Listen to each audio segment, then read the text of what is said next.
சக்தி பராசக்தி தான் பூலே நாளை படை தேவைடா உம்மால தளபதி தான் அடுத்த தளபதி சிவகார்த்திக் கேட்டா உம்மால எல்லாம் சூர விடுடா. இதுல மாசான சீன்லாம் அவருக்கு என்ன இருக்கு ப்ரோ? ஓப்பனிங்கே பயங்கரமா இருந்துச்சு ப்ரோ, செம்மையா இருக்கு படம்.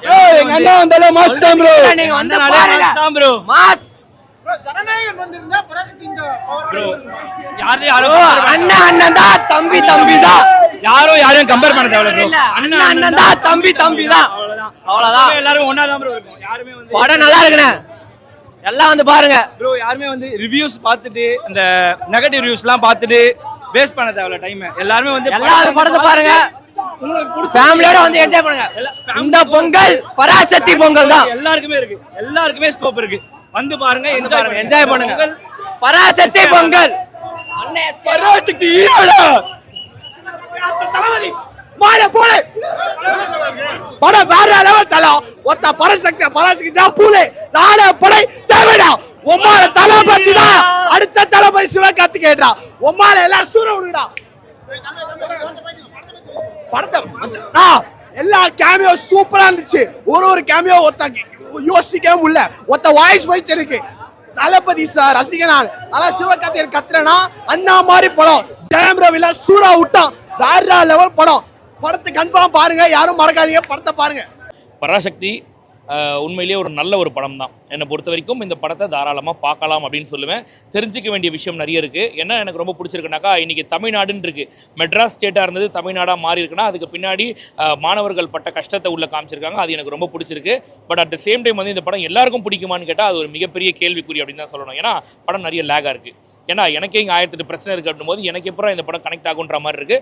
பட் எனக்கு பர்சனலாக இந்த படம் பிடிச்சிருக்கு, மற்றவங்களுக்கு எப்படின்றது தெரியல. ஏன்னா நாளைக்கு வந்துட்டு நீ சொன்ன நல்லா இருக்குன்னு சொல்கிறேன், எனக்கு இந்த படம் பிடிக்கலனாக்கா கண்டிப்பாக உள்ள லேக் இருக்குது, நிறைய விஷயங்கள் இருக்குது அப்படின்னும் போது இது பிடிக்குமான்றது தெரியல. பட் ஆனால் இந்த படத்துக்கு நிறைய எஃபர்ட் போட்டிருக்காங்க அப்படின்ற மாதிரி தோணுச்சு. ரெண்டாவது ரவி மோகனோட ஆக்டிங் நல்லா பண்ணியிருந்தார், உண்மையிலேயே நெகட்டிவ் ஷேடில் பண்ணியிருந்தார், ரொம்ப சூப்பராக பண்ணியிருந்தார் அவர் ஒரு பக்கம். அதே மாதிரி அதர்வா அவருக்குலாம் வந்து அடுத்த லெவல் அப்படின்ற மாதிரி சொல்லணும், நல்லா பண்ணியிருந்தாங்க உண்மையிலேயே. சுதா கோங்கரா எனக்கு தெரிஞ்சு சுதா கோங்கரா இந்த படத்தை இன்னும் கூட பெட்டராக பண்ணியிருக்கலான்ற மாதிரி தோணுச்சு. பட் நல்லா பண்ணியிருந்தாங்க. ஏன்னா இது ஒரு ஹிஸ்டாரிக்கல் சப்ஜெக்ட் அப்படிங்கிற மாதிரி முன்னாடி 1965 நடந்தது. அதை வந்து இப்போ கொண்டு வந்து காட்டும் போது இந்த அளவுக்கு தான் காட்ட முடியுன்ற மாதிரி தான் எனக்கும் தோணுச்சு. வேறு ஒன்றும் பெருசாக இல்லை, பார்க்கலாம், பிடிச்சிருக்கு. பட் எனக்கு பிடிச்ச மாதிரி என் கூட இருக்கவனுக்கு பிடிக்கும் கேட்டால் அவனுக்கு பிடிக்கல, எனக்கு பிடிச்சிருக்கு. அப்படி இருக்கும்போது இது ஒவ்வொருத்தருக்கு பிடிக்கும், ஒவ்வொருத்தருக்கு பிடிக்காது. அந்த 1965 நடந்த விஷயத்தை காமிச்சிருக்காங்க, வேறு ஒன்றுமே கிடையாது. பார்க்கலாம், என்னை பொறுத்த வரைக்கும் பார்க்கலாம் தாராளமாக.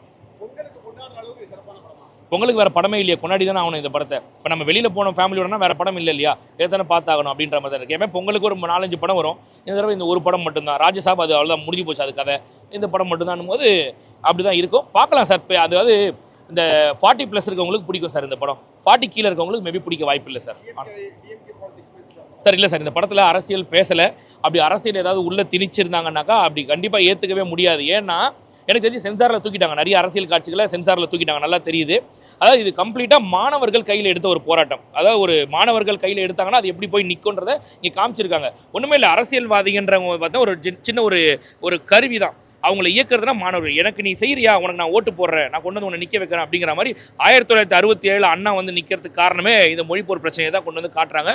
நல்லா இருக்குது. அதாவது இன்னொரு விஷயம் மட்டும் குறிப்பிட்டு சொல்லி ஆகணும், அது என்னென்னா மொழிப்போர் தியாகிகள் அப்படின்னு சொல்லிட்டு இருக்காங்க. நம்ம எல்லா ஸ்டேட்லேயுமே இருக்காங்க. அவங்களாம் வந்து அந்த மொழிக்காக போராடினவங்க. அவங்களுக்கு எல்லா ஸ்டேட்லேயுமே ஒரு நாள் கொண்டாடப்படுது, தமிழ்நாட்டை தவிர.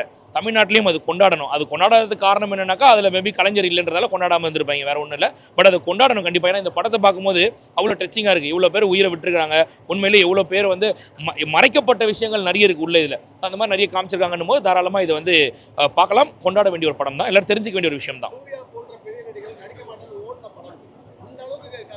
இல்லை மேபி வந்து அவங்ககிட்ட சொல்லும் போது பின்னாடி நல்ல அரசியல் பயங்கரமாக இருந்திருக்கும் உள்ள, எதுக்கு இந்த அரசியலுக்குள்ளே போகணுன்றதுக்காக பண்ணியிருப்பாங்க. இந்த படம் ரிலீஸ் ஆகுமான்னு கூட தெரியல. ஏன்னா வந்து ஒன்றிய அரசுக்கிட்ட தான் வந்து அந்த இது சர்டிஃபிகேட் போய் வாங்கணும், அவங்க கொடுப்பாங்களா இல்லைன்னு தெரியல. தேவையில்லாமல் படம் உள்ள முடங்கிடும், தேவையில்லைன்னு சொல்லிட்டு வேணா மேபி அவாய்ட் பண்ணியிருப்பாங்கன்னு நினைக்கிறேன். பட் உள்ள சென்சாரில் எல்லாத்தையும் தூக்கியிருப்பாங்க போல. அரசியல் எதுவும் பெருசாக இல்லை சார், ஆனஸ்டாக சொல்லலாம் அரசியல் பெருசாக இல்லை. அண்ணாவை காட்டுறாங்க, கலைஞர் கருணாநிதியை கூட காட்டுறாங்க, ஒரு காட்சியில் மட்டும் வரா மாதிரி தான் காட்டுறாங்க. பட் அவங்களும் வந்து பெரிய அளவில் அரசியலாக எதுவும் பேசலை சார்.